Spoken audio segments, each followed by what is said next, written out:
앞서 그 신남철, 박지우 두 명의 그 마르크스주의 철학자들을 그냥 뭐 수박 겉핥기식으로 이제 소개를 해드렸는데 이제는 이제 박종홍 선생 이야기로 넘어가겠습니다. 제가 제목을 박종홍의 한국 철학 이렇게 붙여놨죠. 실제로 한국 철학사 강의를 대학에서 처음 진행한 분이기도 합니다. 그리고 이제 제가 평가하기로는 그 동서양 철학을 종합한 철학자입니다. 그러니까 실존주의 철학을 전공하고 나서 한국 철학과 접목해서 새로운 사유를 창안한 한국 철학 연구의 개척자다. 이렇게 볼 수가 있는데 한번 살펴보죠. 예, 한국 철학 연구의 개척자 이런 명칭을 붙여놨는데요. 앞서 한국 현대 철학의 서막을 장식한 신남철과 박지우 두 철학자를 살펴봤는데 박종홍 1903년생이네요. 그리고 1976년에 세상을 떠났고요. 상당히 대조적입니다. 아까 뭐 말씀드렸습니다만 평양 출생인 박종홍은 내내 남쪽에서 활동하면서 강단 철학의 대표자가 됐고, 서울 출생인 신남철은 강단에서 활동하다가 1948년에 월북해서 죽을 때까지 북한에서 활동했습니다. 그리고 박지우는 그와 또 다르게 함경남도 성진 출신인데 서울에 와서 공부한 다음 강단 철학을 일찌감치 내던지고 혁명가의 길을 선택한 뒤 남북을 오가면서 빨치산 활동을 하다가 태백산에서 사살됐습니다. 박종홍은 한국의 서양학문 1세대 철학자이면서도 지금의 철학 전공자들에게까지 영향을 미치고 있을 정도로 한국 철학계에 크다란 족적을 남겼습니다. 그리고 사실 학문적 업적이라는 면에서 신남철이나 박지우와는 비교가 안 될 정도로 방대한 결과물을 남겼고요. 시기를 이제 따져보면 신남철은 1927년에, 그리고 박지우는 1928년에, 그리고 박종홍은 1929년에 경성제국대학 법문학부 철학과에 진학하니까 세 사람이 분명히 같은 공간에서 공부를 했을 거예요. 그리고 박종홍이 1935년 동아일보 신춘 특별 논문으로 8회에 걸쳐서 연재한 조선의 문화유산과 그 전성의 방법을 신남철이 높이 평가한 기사도 보이고요. 그리고 박종홍이 박지우가 쓴 사상과 현실이라는 책을 읽은 뒤에 민족이 나아갈 길을 밝힌 글이라고 서로 이렇게 높이 평가한 기록도 확인됩니다. 일제강점기와 해방 직후까지만 하더라도 이 세 철학자는 서로 같은 길을 간 것처럼 보여요. 그러나 이후에 완전히 다른 길을 갑니다. 신남철, 박지우는 마르크스주의자였고 박종홍은 칸트, 헤겔 등 독일 관념론, 그리고 하이데거의 실존 철학을 주로 공부했습니다. 당시 제국대학 교수로 있었던 일본인 학자들의 전공이 대부분 칸트, 헤겔이었기 때문에 뭐 박종홍도 당연히 그 선생들을 따라서 칸트, 헤겔, 하이데거 이렇게 공부하는 것은 이상한 일은 아니었습니다. 하지만 당시 조선인 학생들에게는 마르크스 철학이 크게 인기를 끌었기 때문에 저항하기 위한 수단이 되니까요. 신남철이나 박지우가 마르크스주의로 방향을 잡은 것도 역시 이상한 일은 아닙니다.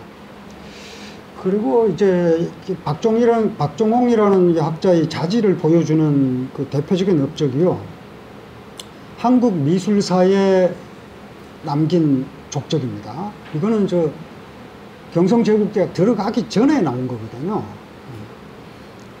박종홍은 한국 미술사에도 의미 있는 족적을 남겼는데 이 관심은 훗날 경성제국대학에 입학한 뒤에도 이어져서 역대 명화기 같은 강동연습 같은 과목을 이수합니다. 그리고 1927년에는 이퇴계의 교육 사상을 일문으로 발표했는데 일본어로 발표한 거죠. 이게 이제 경성제국대학에 들어가기 전이란 말이에요. 들어가기 전에 이런 철학 논문을 썼습니다.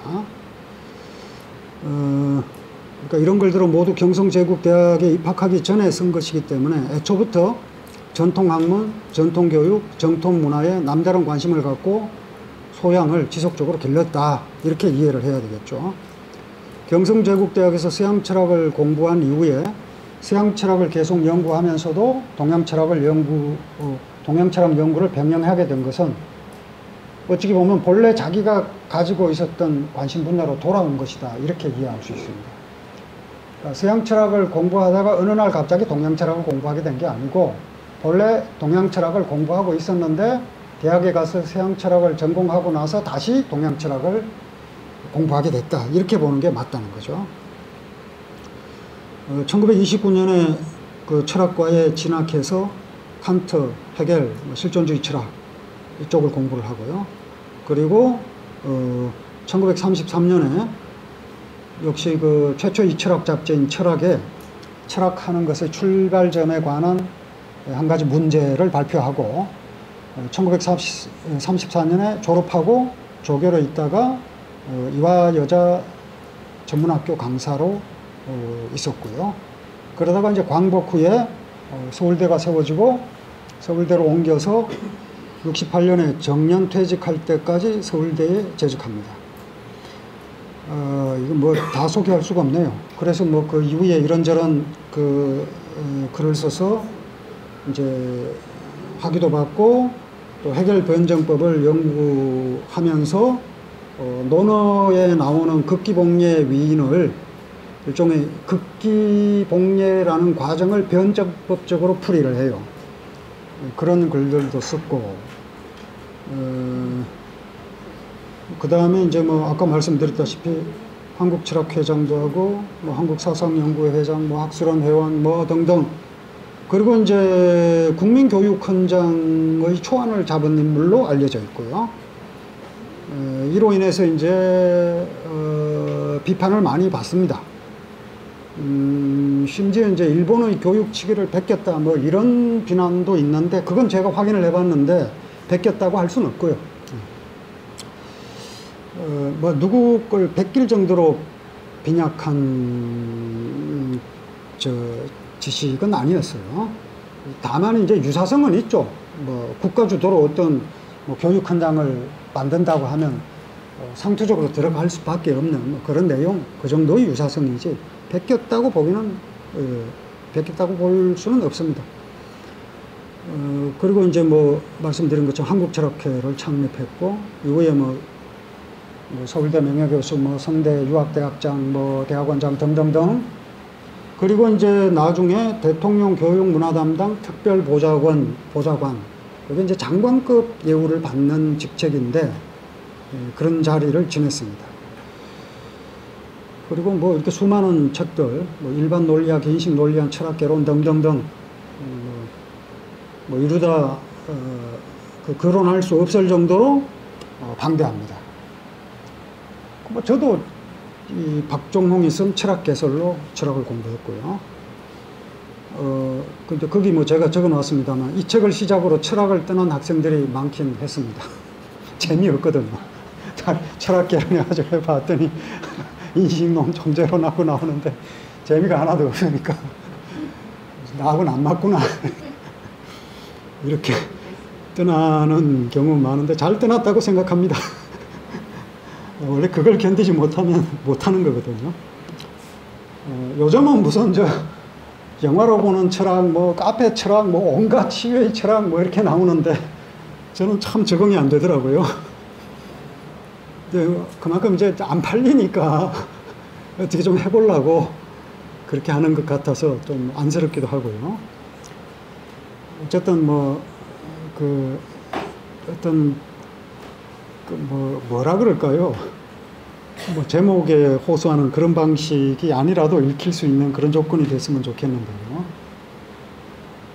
목민심서 이렇게 돼도 읽히잖아요. 그러니까 이 박종홍이 연구했던 하이데크란 철학자는요, 그 대학에서 강의를 하면 알아듣는 사람이 거의 없었어요. 어차피 거기에 교수들도 못 알아들어갖고 무슨 소리를 하는지 모르겠다 그랬는데 강의는 할 수 있었거든요. 지금은 대학에서 그런 강의하면 그냥 못 있습니다. 와서 듣지를 않으니까 견딜 수가 없죠. 알아듣는 얘기만 해야 되고.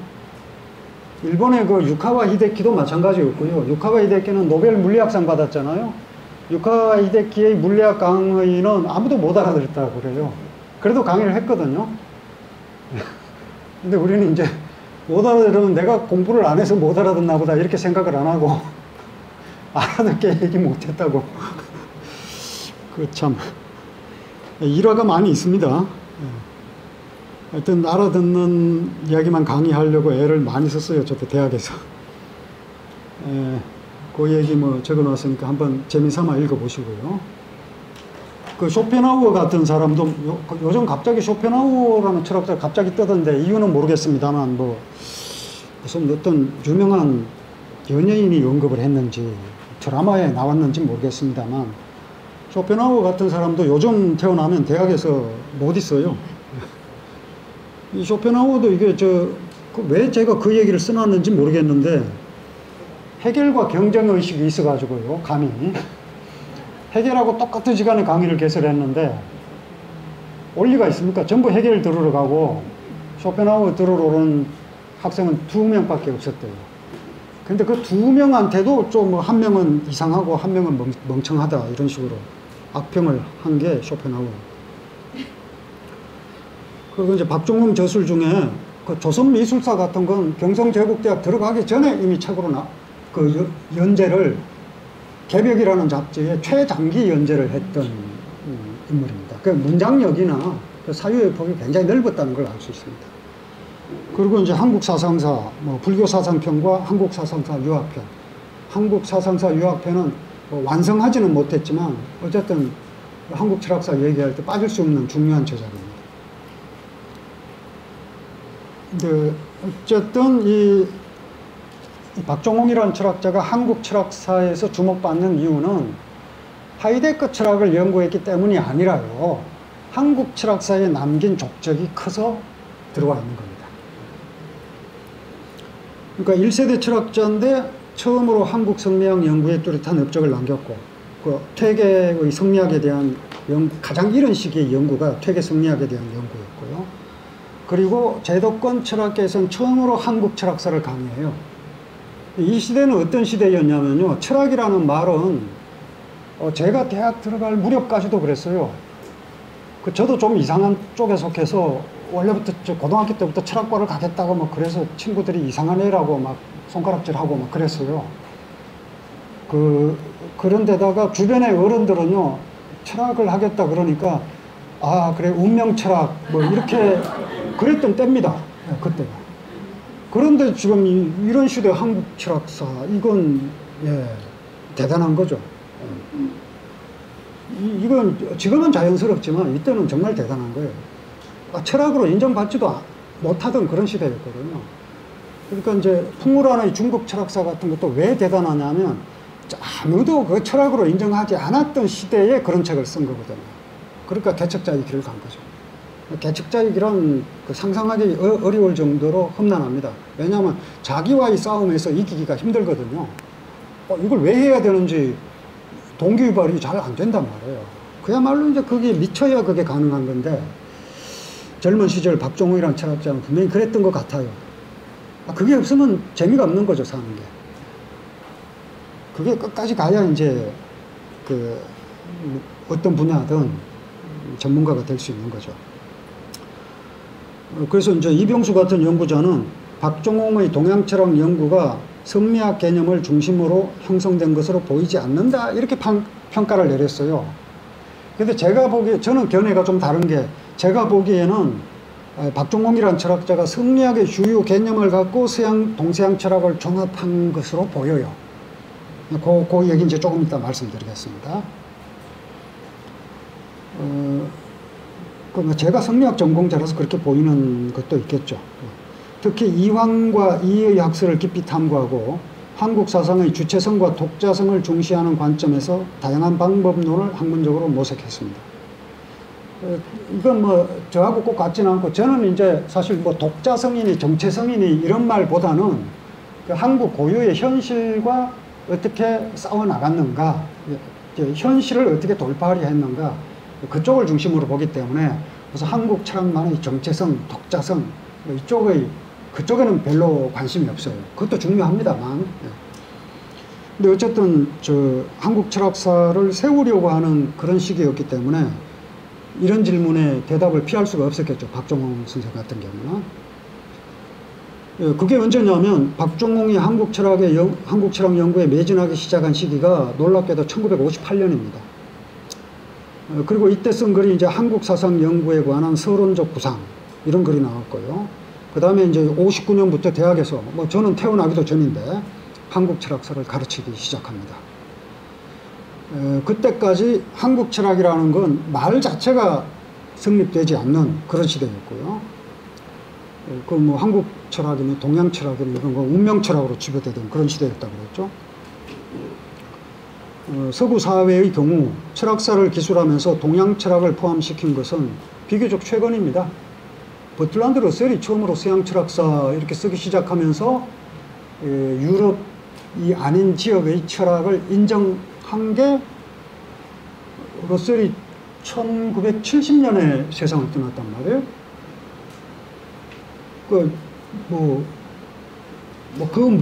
그런 상황이었는데 이제 한국 철학사를 가르치기 시작한 거죠. 그래서 한국에는 특별히 한국 철학이라는 용어가 자연스럽게 정착이 됐어요. 일본에는 일본 철학이란 말 없습니다. 어디 뭐 쓰는 사람이 어디 혹 있을 수는 있어요. 없어요. 그리고 아예 철학이라고 하면은 그냥 서양 철학을 가리키는 말로 써요. 일본 철학과의 동양 철학과 한 두세 군데 있습니다. 뭐 중국 철학과든가 도케이 대학인가 뭐 그런 데 있어요. 나머지는 전부 중국 사상학과 뭐 중국 사상 이런 식으로 분류가 돼 있지 철학이란 말을 안 써요. 그러니까 아예 분류를 달리 하는 거죠. 물론 이제 뭐 사상이라는 말 자체가 철학보다 위계가 낮다는 건 아니지만 어쨌든 철학하면 서양 철학 이렇게 생각하는 거죠. 일본은 분명히 그렇습니다. 일본은 뭐 예를 들어서 중국의 뭐 풍우란이나 한국의 박종홍 같이 일본 철학을 연구하는 사람이 없었다는 얘기가 되는 겁니다. 그냥 뭐 저쪽 것만 한 거죠. 뭐 그게 또 장점이 될 수도 있고 또 한계가 있을 수도 있고 그렇겠죠. 어쨌든 저 뭐 한국 철학사 또는 뭐 한국 철학 이런 말은 이 박종홍이라는 학자에게 빚진 게 굉장히 큰 거죠. 그리고 이제 저는 박종홍이 그 다음 주제요. 천명사상을 통해서 동서양 철학을 종합했다 이렇게 평가를 합니다. 그리고 천명은 이제 중용에 나오는 거고요. 그 중용 첫 번째 천명지위성 이렇게 나오죠.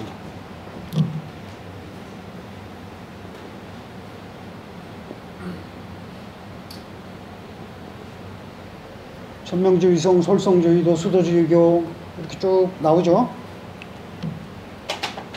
천명이 이제 나오는데 중용의 천명사상과 실존주의 철학을 결합을 하는데요.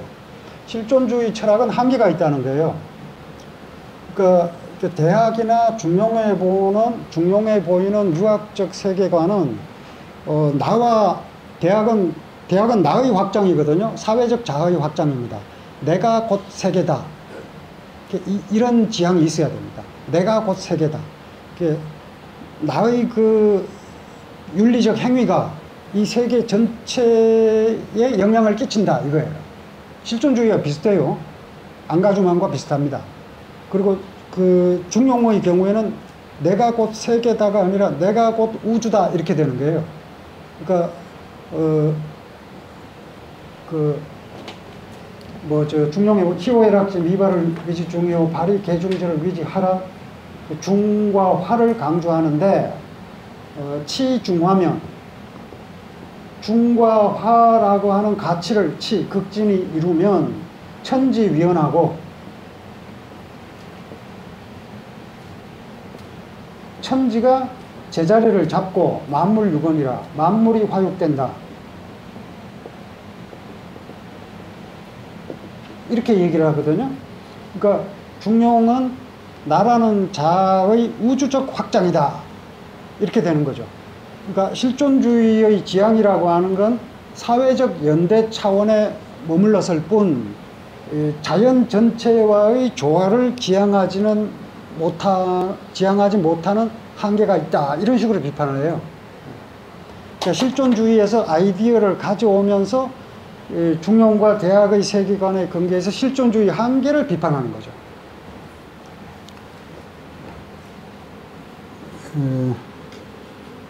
뭐 그 내용 쭉 한번 읽어보시고요. 뭐 대학과 중용의 그 문헌과 관계된 내용 쭉 나와 있습니다. 그리고 인용구를 한번 보세요. 이게 박종홍의 지향입니다. 철학은 인간학에 머물러서는 안 되며, 실존주의는 여기에 머물렀다는 거예요. 인간학에 머물러서는 안 되며 자연을 포괄하는 새로운 세계관의 정립을 과제로 삼아야 하며, 그것은 인간과 자연을 원리적으로 결합하는 존재론이어야 한다. 그리고 그 존재론을 중용에서 찾았어요. 박종홍은. 여기서 박종홍이 말하는 자연은 해설 부분이요. 천명에 해당하고, 자연은 천명에 해당하고, 인간은 인사를 가리키는데 원리적 결합이라는 표현에서 서구 근대의 존재론을 끌어다가 유학의 전통관념에 적용한 거죠. 박종홍은 천명을 태극 또는 천리와 같은 개념이라고 풀이를 했는데 아무리 봐도 성리학적이에요. 유학의 전통관념에 적용한 거죠. 중용의 천명과 주역의 태극, 그리고 성리학의 천리, 이런 핵심 개념을 연결지어서 실존주의 철학과 결합을 해서 통합해요. 그게 바로 인간과 자연을 원리적으로 결합하는 존재론이다. 저도 중용과 주역이 서로 통하고 이 두 고전은 인간과 자연을 통합적으로 사유했다는 점에서 일치한다고 뭐 자주 이야기를 해왔는데, 사실 그게 뭐 누구한테 들은 건지 어디서 읽었는지 모릅니다만 어쨌든 읽어보면 그런 생각이 연결이 되더라고요. 그렇게. 그러면서도 이제 뭐 나만의 독창적 생각은 아닐 것이다 했는데, 아마 박종홍의 경우도 박종홍 자체의 독창만은 아닐 겁니다. 새로운 것 같지만 이미 사람이 얘기해 놓은 경우 많았다고 말씀드렸죠. 어쨌든 이제 이런 점에서 일치하는 부분이 있고요. 그 다음에 역시 또 그 다음 보시죠. 철학의 사명은 무엇인가? 뭐 이런 질문은 어떤 철학자든 피해갈 수 없는 질문입니다.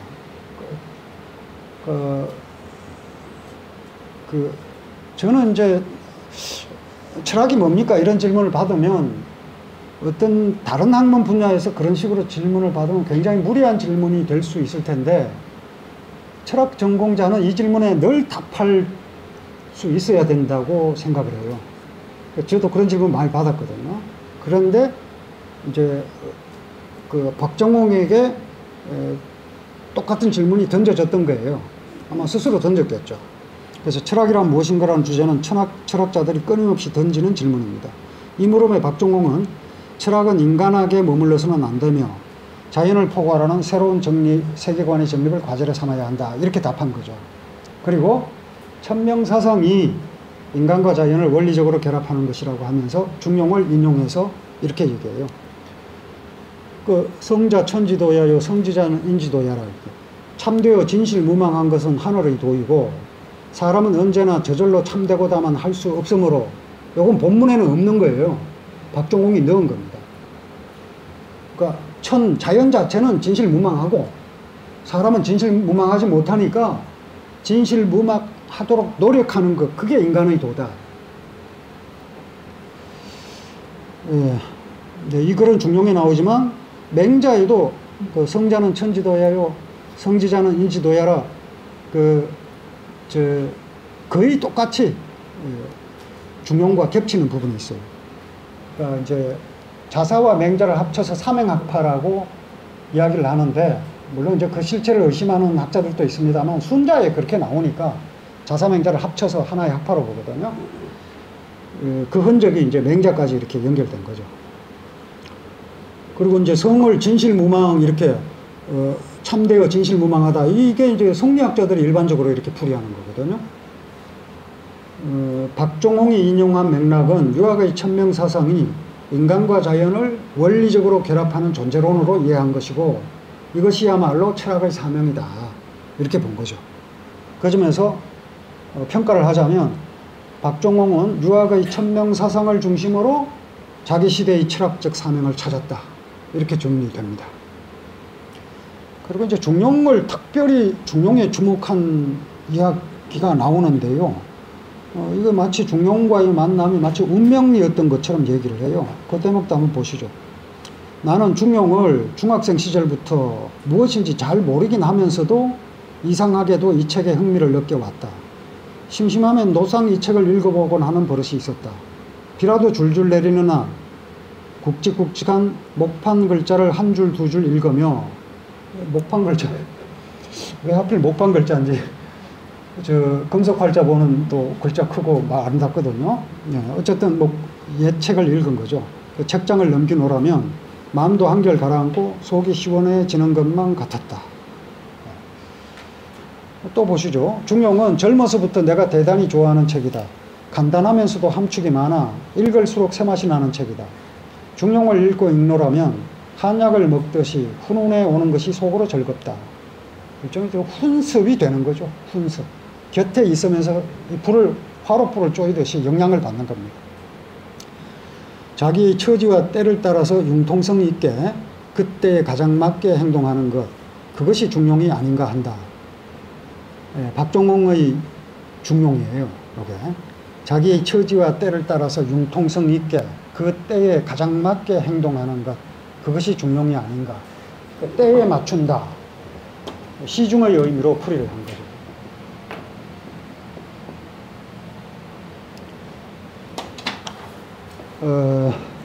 근데 이건 제 얘기인데, 저도 지금 중용을 붙잡은 지가, 중용을 뭐 강의하거나 이런 건 뭐 부지기수입니다.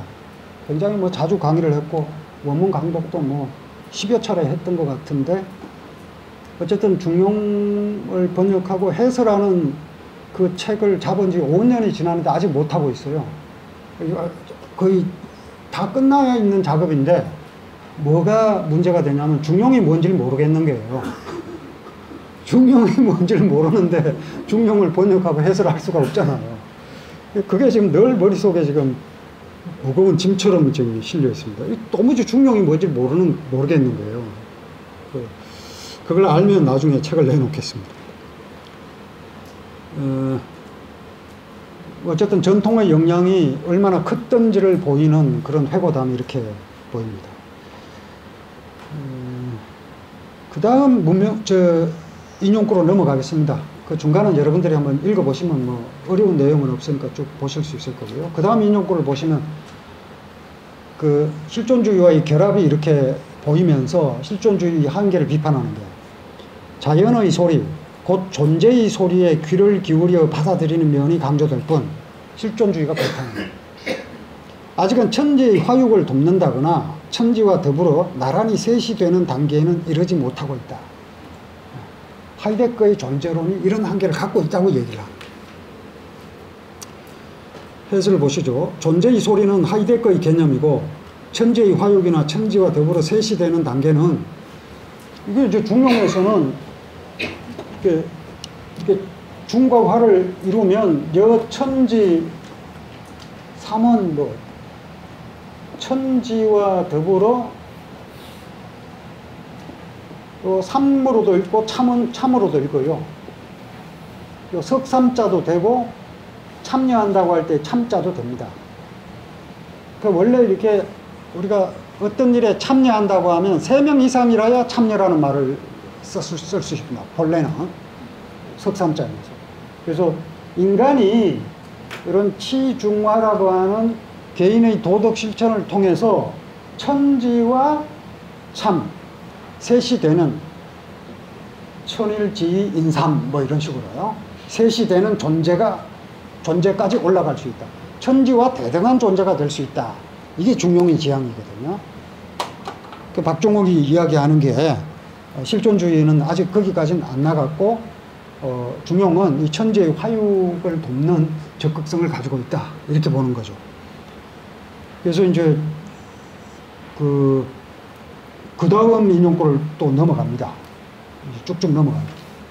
그 다음 인용구 보시면 유학은 소극적으로 사회에서 유리되지 않으려 하고, 이건 이제 실존주의가 이렇다는 거예요. 유학은 이런 실존주의처럼 소극적으로 사회에서 유리되지 않으려 하고 기껏 연대 책임이나 생각하는 서양식 실존과는 그 유가 다르다. 부류가 다르다. 이렇게 클래스가 다르다. 유학의 성은 고독한 실존 문제에 그치지 않고 천하에까지 이른다는 점에서 그 실천적 의의가 실존 철학에 비할 바가 아니다. 성은 사람에게만 미치는 것이 아니라 물에도 미치고 결국 천지의 화육을 돕는 어마어마한 적극성을 띈 것이다. 그러니까 실존주의와 동양사상을 비교하면서 이런 주장을 펼칩니다. 그 해설을 조금 보시죠. 서양식 실존의 연대 책임은 이른바 안가주망인데 참여라는 뜻이고요. 샤르트르가 이야기한 개념이죠. 세상을 살아가는 모든 사람의 행위는 다른 사람과 엮여 있다. 그래서 나의 행위가 곧 세상의 모든 사람과 연결되어 있다. 이렇게 보는 게 이제 실존주의예요. 예를 들어 내가 결혼한다면, 이건 샤르트르가 비유로 든 건데요. 내가 결혼한다면 나 개인의 일로 끝나는 게 아니라 결혼해서 사는 것이 바람직한 삶의 형태라는 것을 세상 사람에게 보여주는 셈이다. 이런 식으로 이제 예를 들어요. 그런데 박종홍은 이 같은 안가주망은 한계가 분명하고 유학에서 말하는 천하에 이르는 책임의식이야말로 실천적 의미의 극을 보여준다. 이렇게 평가하는 거죠. 지금처럼 자연의 위기가 사실은 자연의 위기가 아니라 인간의 위기죠. 자연이 무슨 문제가 되겠어요. 인간이 지금 살 수 없는 환경이 되니까 인간이 지금 이러는 거죠. 이런 시대에는 사실은 박종홍 스타일의 철학이 필요한 것 아닌가 싶어요. 예, 어쨌든 이제 이런 식으로 안가주망은 한계가 있고, 유학에서 말하는 천하에 이르는 책임의식이야말로 실천적 의미, 그걸 보여준다. 그러니까 천하에 이르는 책임의식, 이건 이제 대학에서 끌어온 거죠. 중용이 내가 곧 우주라는 의식에 바탕한 유학의 인간 거대화 기획이라면, 대학은 내가 곧 세계라는 인식에 바탕한 유학의 세계 평화 기획이다. 그 때문에 대학의 3강령 마지막에 천하의 모든 사람이 지극한 선에 가서 머물게 한다는 지어지선, 지선에 가서 머문다. 먼저 나의 덕을 밝히고 명명덕, 그리고 다음으로 백성으로 하여금 스스로 덕을 밝히게 하고 신명, 그리고 마침내 온 천하 사람들로 하여금 덕을 밝히게 한다. 이게 이제 대학의 3강령이잖아요. 박종홍이 보기에 대학의 이런 실천은 실존 철학의 연대 책임과는 비교할 수 없을 정도로 그 의의가 크다. 그렇지만 박종홍의 대학과 중용 텍스트에 대한 해설이 충분한 수준의 이런 것은 아니라고 할 수 있습니다. 다만 실존 철학과 비교해서 설명하는 부분은 확실히 새로운 이해를 돕는 측면이 있어서 귀 기울일 만합니다. 사실 대학이나 중용의 구체적인 이야기를 논리적으로 설명하는 것은 매우 어렵습니다. 왜냐하면 우리는 그런 감각을 잃어버렸거든요. 제가 간혹 대학이나 중용을 강의할 때 지금의 우리는 중용에서 이야기하는 우주적인 나를 느끼지 못하기 때문에 우주적인 나를 달리 설명하기가 어렵고 백날 이야기해도 이게 힘들어요. 숙이라고 하는 도덕적 행위가 온 천하에 관계되는 일이란 것도 논리적으로 설명하기 어렵다. 이런 식으로 피해가는 얘기를 자주 해요. 나의 삶이라는 게 온 세계, 온 우주와 관계된 일이라는 것이 대학과 중용의 핵심인데 이게 지성으로 이렇게 도달할 수 있는 게 아니거든요. 지성에 앞서서 그렇다는 것을 느낄 수 있는 감수성이 있어야 접근할 수 있다.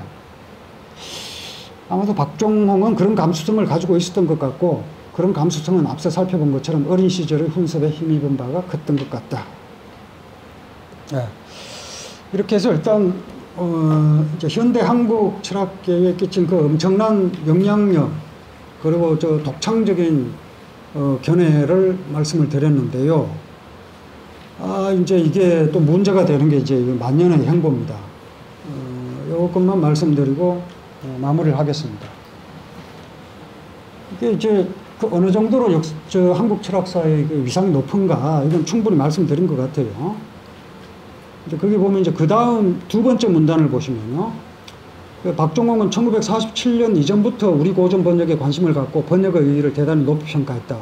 이것도 뭐 굉장한 일이에요. 원래 이 번역이라고 하는 건 그렇게 학문적 작업으로 대우를 못 받았어요. 번역은 마치 아무나 하는 것처럼. 근데 번역이 더 힘듭니다, 사실은. 이제 번역은 예를 들어서 이 고전 번역은요, 근본적으로 지금 우리가 고전 번역을 완전하게 할 수가 없어요. 불가능합니다, 그거. 그래도 해야 되는 게 이게 번역자예요. 판본 자체가 완전하다고 할 수가 없어요. 그런데도 무조건 해야 돼요. 이제 논문을 쓴다 그러면 그 확실하게 독해가 되는 부분만 가져와서 논문을 쓰면 되거든요.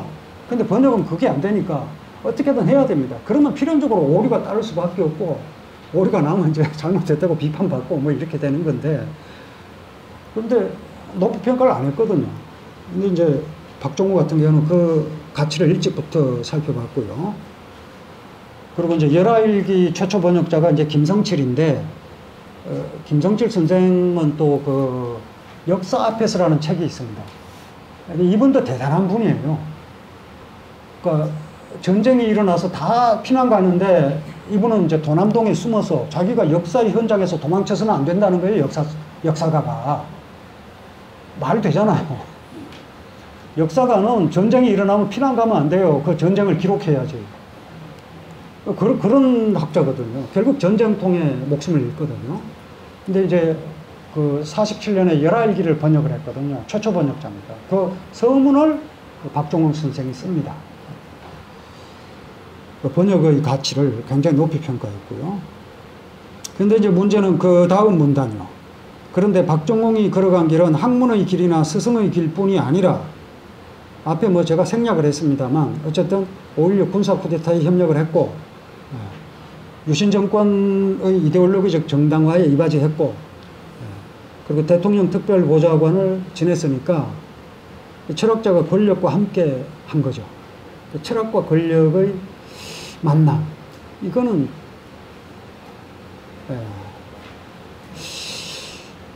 긍정적으로 보기 어렵죠. 근데 이런 식으로 이제 자기 철학과 모순된 그런 길을 가져간 철학자들 뭐 꽤 많긴 합니다. 뭐 거기 제가 써놨습니다만, 홉스는 절대 왕정을 비판하면서 국가의 절대 권위를 인정했고요. 뭐 피해갈 만한 그 이야기는 있긴 해요. 다 있긴 한데 그래도 어쨌든 맞지를 않고요. 존 스튜어트 밀은 공리주의자였는데 제국주의에 찬성했어요. 그 제국주의에 찬성하는 공리주의자, 이건 말이 안 되거든요. 그 뭐 제가 써놨습니다. 최대 다수의 최대 행복을 주장하는 자가 어떻게 전 인류와 영국인의 수적 차이를 계산하지 못했는가 이해가 안 된다. 최대 다수는 당연히 전 인류가 되겠죠. 그럼 뭐냐면 이게 비영국인, 비유럽, 비백인은 이게 인간으로 안 봤다는 얘기가 되니까 이건 말이 안 되는 거거든요. 근데 뭐 이것도 지금 뭐 우리가 정리된 견해를 가지고 이제 일방적으로 평가를 하는 것이라 할 수 있고요. 뭐 해겔도 그렇고요. 프로이센이란 국가에 절대 복종해야 한다. 그러니까 뭐 저 세계 정신이 뭐 말을 타고 오네 뭐 이러면서 나폴레옹을 예찬하고 했던 것과는 전혀 맞지 않는 거예요. 자기 철학과 자기 삶을 일치시킨다는 게 얼마나 어려운지를 보여줍니다. 그냥 칸트처럼 산다면 몰라도. 그런데 그렇다고 해서 그 철학을 버릴 필요는 없어요. 왜냐하면 그 하이데크가 이제 또 그렇죠. 하이데크가 이제 이 박종홍이 연구한 하이데크가 나치에 협력했단 말이에요. 명백히 나치에 협력했거든요. 그저 비슷하죠. 이제 박종홍도 이제 뭐 나치는 아니지만 어쨌든 비슷한데, 근데 이제 저런 건 구분할 필요가 있죠. 하이데크는 자기 철학을 갖고 자기의 삶에 일치시키지 못했지만 우리는 하이데크 철학을 가지고 우리 삶에 적용해서 더 잘 살 수 있습니다. 그러니까 그 철학을 갖고 평가를 하면은, 그러니까 하이데크의 그 철학에 집중해서 보면 그런 관점도 가능하다는 거죠. 그렇다고 해서 뭐 하이데크의 나치 협력에 대한 걸 비판하지 말자는 건 아니고요. 그러니까 본인이 이제 피해가려고 뭐 늘 저런 식이에요. 아리스토텔레스를 기술하면서 아리스토텔레스는 태어나서 살다가 죽었다 이런 식으로 기술을 해요. 뭐 누군 태어나서 살다가 안 죽습니까? 근데 이제 그 얘기는 아리스토텔레스는 철학자로서 태어나서 살다가 죽었다고 할 만큼 평범한 삶을 살았다. 그런데도 왜 아리스토텔레스의 철학이 주목받느냐? 그 철학의 내용 때문이다. 그러니 나의 경우, 하이데거 나의 경우에도 마찬가지로 내가 태어나서 살면서 어떤 과오를 저질렀건 간에 내 철학을 보고 나를 정당하게 평가해달라. 뭐 그런 의도가 깔려 있을 겁니다. 뭐 그렇다면 우리는 하이데거의 그 행적을 비판하되 그 철학은 살려서 우리의 뭐 자양분으로 삼을 수 있지 않나, 뭐 그런 생각을 해봅니다. 박종홍의 경우도 마찬가지고요. 이게 이제 그렇죠. 연구 대상이 그 연구자와 같은 가치관을 가지고 있으면 참 행복하게 이렇게 연구할 수가 있는데 안 그런 경우가 대부분이거든요. 그러면 이제 비판을 할 수밖에 없어요. 그게 좀 안타깝습니다. 그 마지막 문단으로 마무리를 대신하죠. 미국의 어떤 사람이 인생을 잘 사는 법이라는 책을 써서 엄청난 부자가 됐습니다. 이런 책이 원래 잘 팔리잖아요. 그런데 불행해졌어요. 그래서 방황하다가 어느 시골에 가서 유명한 종교 사상가를 만나서 물어봤어요. 어떻게 하면 인생을 잘 살 수 있겠습니까? 이렇게 물었더니 그 양반이 책을 탁 꺼내주면서 이 책을 읽어보면 잘 살 수 있습니다. 보니까 자기가 쓴 책이더라는 거예요. 네. 그런 거죠, 이게. 답이 없다. 왜 오포 이야기가 그 이탈리아 얘기던가요? 정오가 되면 포를 쏘잖아요. 근데 정오가 되는지 어떻게 아냐고요. 그래서 교회 종탑의 시계를 보고 맞춰서 쏘지 이러더라는 거예요. 그래서 교회 종탑에 가서 물어봤더니 어떻게 12시인 줄 압니까? 정오인지 압니까? 했더니 아직 오포 소리를 듣고 맞추지. 이런 거죠. 그러니까. 참 난감하죠, 이게. 그러니까 이제 밀란 쿤데라가 그 왜 참을 수 없는 존재의 가벼움으로 우리에게 알려졌잖아요. 그 체코의 그 프라하의 봄. 근데 거기 보면, 그게 어디에 나오는지 지금 정확하게 제가 지금 생각이 안 나는데, 왜 그 구절에 주목하게 되냐면, 저한테 경희대 민족문제연구소에 지금 국선편찬위원회에 파견가 있나 그래요. 경희대 교수인데 김민철 선생이라고 계세요. 후마니타스 칼리지에. 그 김민철 선생이 저한테 메일을 보내면 자기 메일 맨 마지막에 밀란 쿤데라 문구를 이렇게 적어놨어요. 거기에 뭐라고 적혀 있냐면 인간은 안개 속으로 나아가는 존재다. 근데 우리가 과거를 돌아볼 때는 안개는 보이지 않는다는 거예요. 그러니까 이제 평가를 함부로 한다는 거예요. 그런데 그 당사자가 앞으로 나아갈 때는 안개가 안 보이는 거죠. 그러니까 앞으로 어떤 상황이 도래할지 모르는 상황이기 때문에 그 시대의 상황을 감안해서 평가를 해야 된다. 그런 얘기거든요. 근데 물론 또 단서를 붙입니다. 나는 안개라고 했지 어둠이라고 하진 않았다. 어둠이라고 하면 아예 안 보이니까 그건 마치 눈앞에서 총을 들이대고 너 어느 편이냐 묻는 그런 건 어둠이죠. 그건 도리가 없습니다. 근데 안개라면 그래도 눈 밝은 자는 그 안개를 뚫고 곧 도래할 미래를 보는 거죠. 그러니까 내가 지금 행동하는 게 지금 현재 내가 추구하는 이 가치에 충실할 뿐 아니라 미래의 가치, 미래의 내가 되어서 판단할 때도 똑같이 인정받을 수 있게 살아가면 하이데거나 박종홍 같은 철학자도 이런 식의 그 과오와 멀어질 수 있지 않았을까 싶어요. 그러니까 뭐 사마천을 생각하면서 살아야 될 것 같습니다. 그 정도로 이건 뭐 답이 아니고요. 알쏭달쏭한 질문을 던지고 오늘 이야기 마무리하겠습니다. 마치겠습니다.